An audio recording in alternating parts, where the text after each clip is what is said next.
0,5 kg sampah sisa makanan dihasilkan oleh satu orang setiap harinya. Hal itu merujuk pada hasil kajian dari Bappenas dalam kurun 2000 hingga 2019. Padahal sampah sisa makanan dampaknya tidak main-main, mulai dari isu ketahanan pangan hingga lingkungan.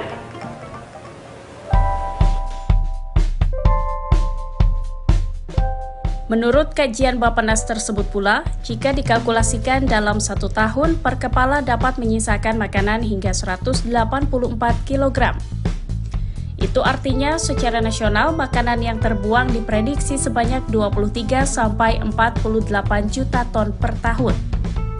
Dengan begitu, sampah yang bersumber dari sisa makanan alias food waste menyumbang 30-40% dari sampah keseluruhan. Angka yang tidak kecil ini sejalan dengan kerugian rupiah yang ditimbulkan. Bila diakumulasi selama setahun, maka Indonesia telah kehilangan nilai produksi atau pendapatan sekira 213 sampai 551 triliun rupiah per tahun, atau sama dengan 4 hingga 5% produk domestik bruto PDB nasional. Kalau dikonversi ke dalam porsi makan, jumlah itu bisa mencukupi untuk 61 sampai 125 juta orang untuk 1 tahun. Pakar lingkungan dari Institut Pertanian Bogor, Suprihatin, melihat ada kecenderungan sampah sisa makanan meningkat saat Ramadan. Ia menduga sekira 1/3 dari makanan yang disiapkan berakhir di tempat pembuangan. Berbicara food itu sebenarnya barang yang mahal juga gitu ya, bagi kalangan tertentu gitu ya. Mungkin kalangan-kalangan yang lain semacam tidak berharga, tetapi itu sebenarnya melalui proses yang panjang dan membutuhkan resource yang banyak gitu ya, sumber daya yang banyak.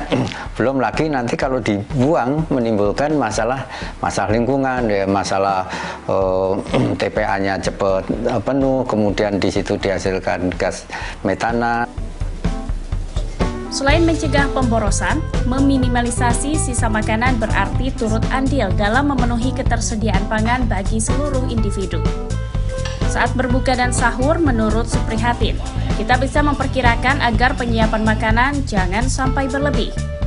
Kalaupun berlebih, mendonasikannya kepada orang lain jadi pilihan yang bijak. Sebenarnya di bagian tertentu kita ini kan ada bagian yang food surplus tadi ya, kelebihan makanan ya. Di bagian lain kekurangan makanan begitu.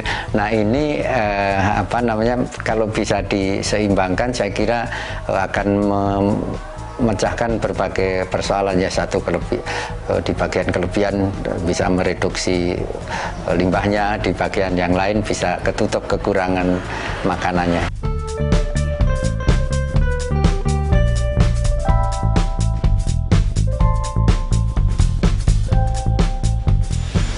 Nah, bulan Ramadan selayaknya menjadi momentum yang pas bagi kita untuk mulai mengurangi sisa makanan, berbuka dan sahur dengan makanan yang secukupnya saja. Dari Jakarta, Suwanti Yogi Rahman, Kantor Berita Antara, mewartakan.